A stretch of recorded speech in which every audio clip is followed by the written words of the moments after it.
Assalamualaikum warahmatullahi wabarakatuh. Alhamdulillah saudara-saudara sekalian memandum kehadiran partai lokal baru di Aceh,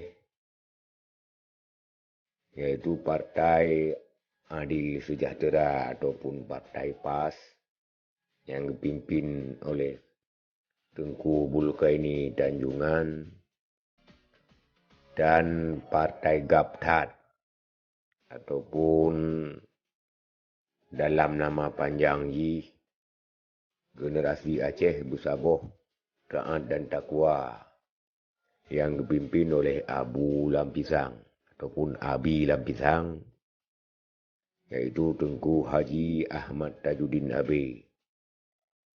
Yang kelihaya Partai Amanah Reformasi. Ini ke partai baru yang heboh. Jadi partai awal napet, yaitu Partai Aceh, PNA, PDA dan SIRA.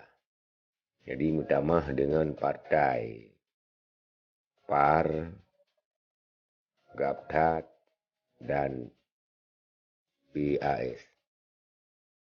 Saudara sekalian memandum kehadiran heboh partai barunya. Ini adalah menjadi saingan yang berat ile ke Partai Aceh. Karena baksaannya Partai Aceh meraih 18 buah kursi. Ketika baksaannya bertemu kursi Partai SIRA, yang justru kurang adalah Partai Aceh. Mutamah PDA dan PNA.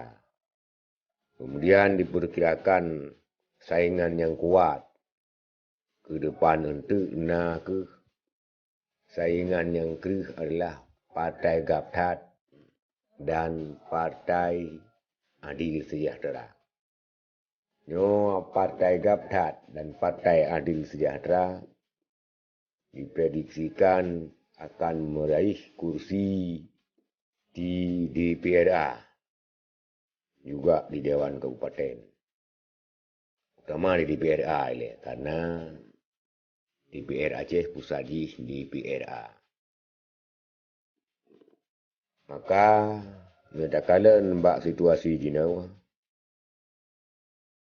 maka partai dua bohnya ke yang menjadi saingan berat daripada Partai Aceh. Karena partainya dalam berkiprah lama Aceh baru dan dikenal sebagai partai yang santun ataupun partai yang sopan. Ya. Karena sosok daripada Tengku Bulkaini Tanjungan dan sosok Tengku Haji Ahmad Tajuddin adalah dua sosok ulama yang sopan dan santun yang memimpin dua buah partai lokalnya. Dan Partai Gaptat beserta Partai Adil Sejahteranya pun dukung baik untuk tingkat provinsi dan kabupaten kota yang menurut para pengamat. Saudara sekalian,